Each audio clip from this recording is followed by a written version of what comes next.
দেই নাই তো আর কি করার আছে। আসসালামু আলাইকুম, আশা করি সবাই ভালো আছেন। আলহামদুলিল্লাহ আমরা সবাই ভালো আছি। আমার এই ড্রেসটা হচ্ছে গেল বছর ঈদের ড্রেস, মনে আছে তোমার? কে দিছে কতটা খেয়াল না? এটা হচ্ছে দিচ্ছে আমাকে সেই শেফার মা আফা দিছিল, যে এই বছরও আমার জন্য একটা 3 পিস পাঠাইছিল। রমজানের আগে যখন বাজার পাঠাইছিল আপা, তখন সেই 3 পিসটার সাথে আর কি 3 পিসটার সাথে পাঠাইছিল। তো সেই আপার হাতে 3 পিস এটাও। তা আমি অনেকদিন পড়ছিলাম, পড়ার পর আবার রাইখা দিছি যে থাক স্মৃতি হিসেবে। আবার যে পাবো এই একটা 3 পিস, সেটা তো আমি ভাবি নাই, ভাগ্যে ছিল আমার। তো যাই হোক, এখন হচ্ছে দুপুরের পরে আসরের আজান দিছে। আমরা দুপুরে খাওয়া দাওয়া করছি। খাওয়া দাওয়া করার পরে সালমান উঠাবো। খাওয়া দাওয়া করার পরে প্রায় একটু ঘুম আসছে, তখনই আমাদের বাসায় মেহমান আসছে, ভাগ্নিরা চলে আসছে। আসার পরে এখন ওরা খালপাড়ে গেছে গা, ভাগ্নিরা আসছে হঠাৎ করে, তখন চোখে ঘুম ছিল, সেই জন্য আপনাদের সাথে শেয়ার করতে পারিনি। তো এখন উঠে বিছানাগুলো গোছালাম, ঘর দুয়ার ঝাড়ু দিলাম। তো সবচেয়ে বড় কাজ আর সবচেয়ে কঠিন কাজ হচ্ছে আমার কাছে খালের থেকে পানি আনাটা। আজকে প্রায় 1.5 মাস ধরে পানি আনতেছি। এটা 6-7 কলস পানি আনলাম। তো এক কলস পানি আনলে 1 সপ্তাহের মতো যায়। শুধু ভাত রান্না করতাম, আমার শাশুড়ির সাথে যখন ছিলাম 1-1.5 পট চালে রান্না করতাম। আর এই কলসিটা কিন্তু অনেক বড়, ভিতরে অনেক পানি আসে। সালমান আম্মু খালে যাম, তুমি যাইবা? ওরে কি করুন, রেখে যান আপনি 35 এটা কেডা ফোন দিতেছে? রিসিভ করে কাটে যাবো না? আমি খালে যাই, তুমি থাইকো। হ্যাঁ, বেরোলে ঘর পাঙ্খাটা বন্ধ করে দিও আর দরজা সিটকেনে দিও। হ্যাঁ, তো ভাবলাম যে থালাবাটি ধুই নাই, এখন আয়সা ধুমান আগে খালের থেকে 1 কলসি পানি নিয়ে আসি। আর দুপুরে আপনাদের ভাইয়া চাইছিল আয়না রাইখা দিব, তা আবার হচ্ছে খালে তখন পানি ছিল না। আমি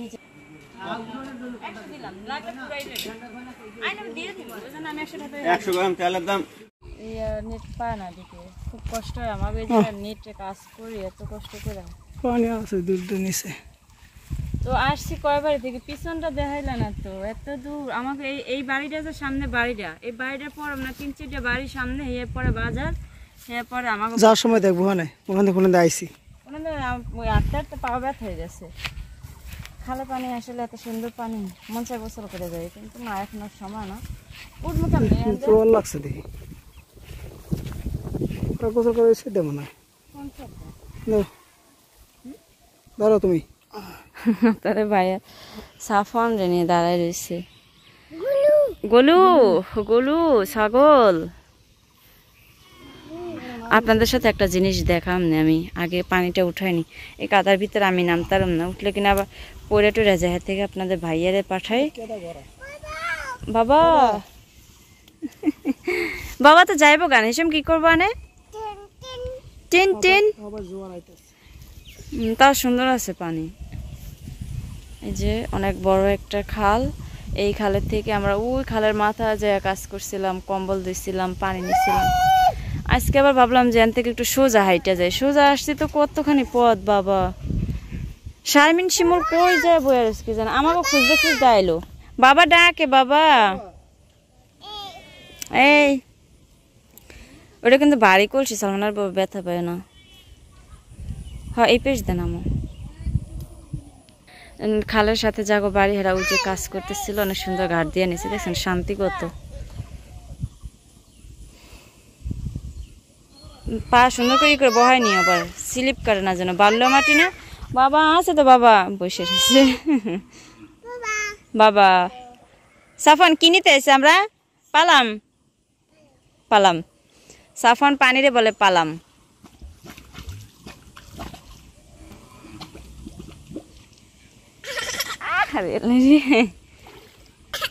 আস্তে আস্তে উঠো, হ্যাঁ যে হাত দিয়ে আসো, জঙ্গলে রাখো, পানিতে ময়লা আছে, একদম ফ্রেশ পানি। আমরা গাছ থেকে রস নামাইছি না, যাও না পা দুটো ধুয়ে হোক সুন্দর করে। ওই পাশে একটা ঘাট, ওই কিনারে আর একটা ঘাট, এই একটা ঘাট। শুধু এরপর আমাকে ওই বাড়ি ঘর নাই তো, এই জন্য কোনো ঘাট নেই। হাত দিলে না। হালাই দি আচ্ছা তুমি এদিকে ভালো লাগে থাকো, আমি একটা জিনিস দেখে আমি অনেক বছর পরে দেখছি এই জিনিসটা। চালো না বউ, এই যে দেখছো এ জুম করে কেমনে যেন দেখায়, এই যে জুম করার পরে একটু যে দেখা যায়, ড্রেগগুলো লেগে দেখা যায় না। এটা হচ্ছে দেশি খেজুর, এটা পাকলে তারপরে কাঁচা থাকতে কাইটা, এই যে আমাগো রাজীব সুজীব ওরা যদি এরকমের ঝাঁক দিত না, ওই যে হরি পাতা কয়, আমরা আঞ্চলিক ভাষায় কই আমরা হরি পাতা দিয়ে ঝাঁক দিতাম। ওরা কই দেখো তুমি, শারমিনে ডাক দিল মামি আমরা আইতে আসি, এই যে সামনে কই কোথাও দেখি না ওরে। তো হরি পাতা দিয়ে ঝাঁক দিত, সকালবেলা উঠে দেখতাম সব খেজুর পাইকা লাল হয়ে থাকতো। জি আম্মু তুমি ওয়েট করো, আম্মু আসতেছি। তো আমরা হচ্ছে বিকেলবেলা ঘুরতে বের হয়েছিলাম ভাগ্নিদের সাথে নিয়ে ঘুরতে আসলাম। আর আসার পরে হচ্ছে গিয়ে অনেক সময় এখানে সময়টা পার করলাম। ওরা আমাদের 5 মিনিট আগে বের হয়েছে, সেই 5 মিনিটে ওরা কত দূরে গেছে আমরা খুঁজে পাইতেছি না, হারাই গেছে একদমই। খুঁজতে ফোন দিতে তারপরে এই যে বের হয়েছে। এর ভিতরে আপনাদের ভাইয়ের সাথে অনেক সুন্দর সুন্দর মুহূর্তগুলো পার করলাম, অনেক কিছু দেখলাম। আসলে আমাদের বরিশালটা কিন্তু খুঁজে দেখলে ওইভাবে অনেক সুন্দর জিনিস পাওয়া যায়। একদম গ্রাম, খাল বিল, নদী, পশু পাখির ডাক, গাছগাছালি, সেই ফল ফলাদির গাছ, অনেক সুন্দর। তো ভালো লাগে আর কি। তো ভাগ্নিদের ফোন দিতে ওরা আসছে, যে কেবলমাত্র আমার শাশুড়ির সাথে ভাসুর যে আছে দুজন, ভাগ্নি দুজন, আমার বড় ননদের মেয়ে, ওরা বড় ননদের মেয়ে, সেই মেয়ে দুজনের সাথে আবার দুজন নাতনি আছে আলহামদুলিল্লাহ। তো ওরা ঘুরে ঘাড়ে আসছে, আসার পরে বলতেছি এত ফোন দিতেছেন পাগল হয়ে গেছেন কেন বলেন। তো আমাদের উদ্দেশ্য ছিল এরকমের যে আমরা একটু থাকবো, বসবো, গল্প গুজব করবো, তারপর আবার বাসায় চলে যাব, কিছু রান্না বাড়া করবো, খাওয়া দাওয়া করব। ওরা যখন আসছে, আসার পরে আমরা কেউ জানতাম না।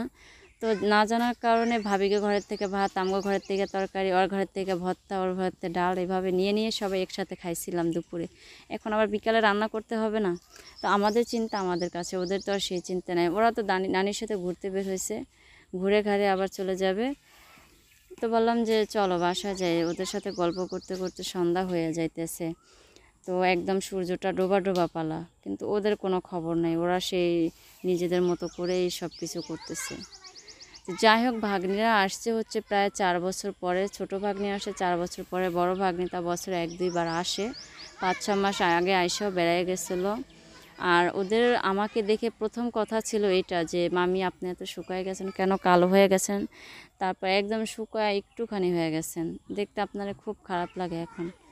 আসলে এটা কিন্তু সত্য কথাই, ওদের কথা কিন্তু আমার খারাপ লাগে না, আমার নিজে দেখলে এমনিতেই খারাপ লাগে যে কিভাবে এত শুকায়া যায় মানুষ। তারপরে যাই হোক, হয়তো আমাকে এভাবেই মানায়, আল্লাহর কাছে এভাবেই ভালো লাগে, সেজন্য আর আমার অতটা বেশি আফসোস না। যদি কেউ বলে তখন খারাপ লাগে, না বললে আমি নিজে এতেই সন্তুষ্ট থাকি আলহামদুলিল্লাহ। জি আম্মু। তো আমি যাওয়ার সময় আপনাদের সাথে পুরোটা শেয়ার করতে পারি নাই, আর এখন হচ্ছে আসার সময় আপনাদের ভাইয়া সাফনরে নিয়েই সব কিছু দেখাইতেছে। একজন করে উঠতেছে, আমি উঠবো আগে, তা তো আমার কেউই উঠতে দিতেছে না। আমার হাতে একটা কলসি, সেই কলসি নিয়ে সবার শেষে আমি উঠলাম। তো বলতেছে আমি যদি এইভাবে কলসি নিয়ে পইরা গড়াগড়ি খাইয়া মইরা যাই, তাহলে কিন্তু তোরাই ফাইসা যাবি, আমার আগে হাঁটতে দে। তো বলতেছে না আপনি বুড়া মানুষ, আপনি আস্তে আস্তে করে আসেন, সমস্যা নাই। হ্যাঁ, অনেক দুষ্টামি করছিলাম, ভাগ্নিদের সাথে অনেক মজা করছিলাম। আসলে আমরা সবাই না সমবয়সী, হয়তো 2-4 বছরের আগ পিছ হতে পারি। বড় ভাগ্নি আর আমি নাকি সেম বয়সী ছিলাম, এটা হচ্ছে কি আমার শাশুড়ির কথা। আর সত্য কথা বলতে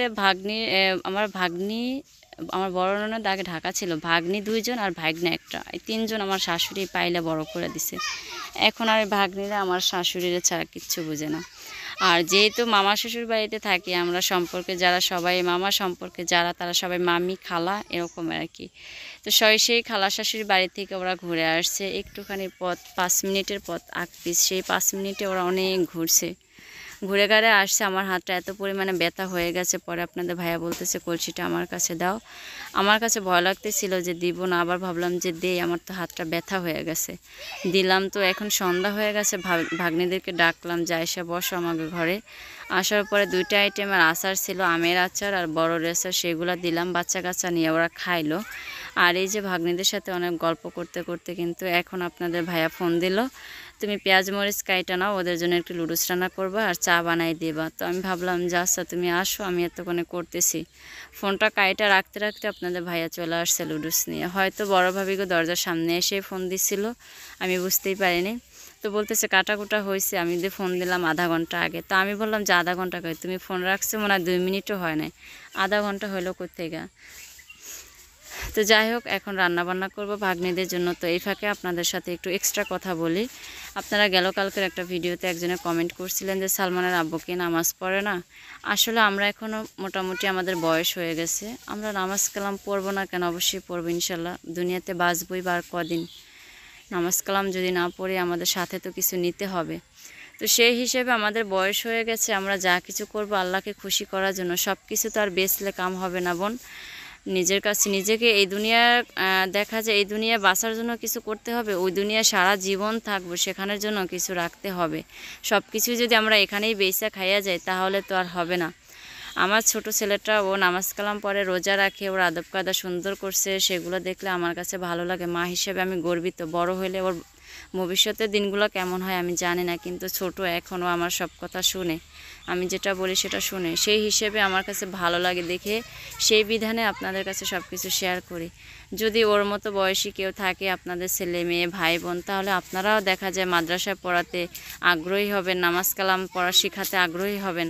সেই হিসেবে আমি দেখাই। জি আম্মু, তো ওর সাথে তাল মিলে আমরা যদি আমাদেরটুকু এভাবে বেছে দিই তাহলে তো হবে না।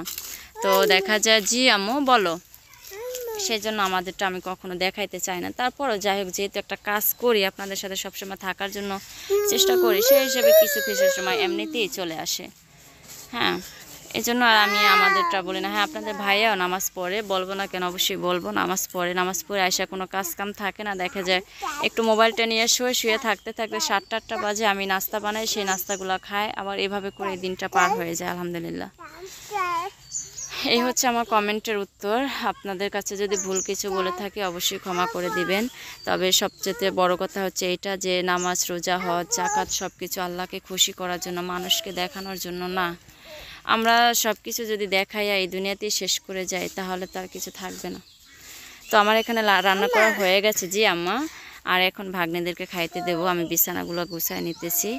আর তার ভিতরে আরেকটু এক্সট্রা কথা বলি, আমাদের এখানে গেল কালকে রাত্রে মাহফিল গেছিলো। সেই মাহফিলে আলহামদুলিল্লাহ আমাদের সালমান অনেক সুন্দর কোরআন তেলাওয়াত করছে, গজল গাইছে। সেখান থেকে আমি আপনাদের সাথে একটু শেয়ার করব ভিডিও শেষের দিকে। আমার ছেলে বলছে আম্মু তুমি শেয়ার করার দরকার নাই, কারণ হচ্ছে এটা যে আমার একটু ভুল গেছে। তো ভুল গেলে সমস্যা নাই, প্রথম যার ভুল হয় তার শেষে অবশ্যই সঠিক হবে ইনশাল্লাহ। তো চলেন আর শুরুতেই গজলটা শুনে আসি।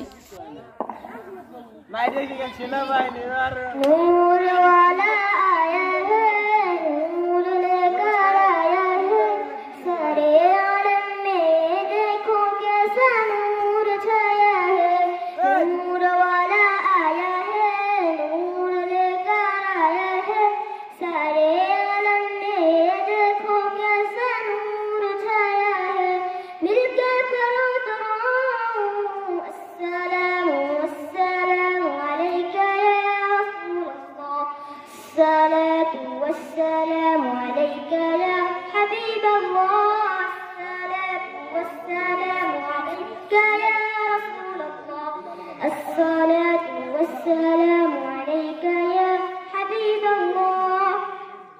जब तलक के चांद तारे झिलमिलाते जाएंगे, जब तलक जश्न विलादत हम बनाते जाएंगे, जब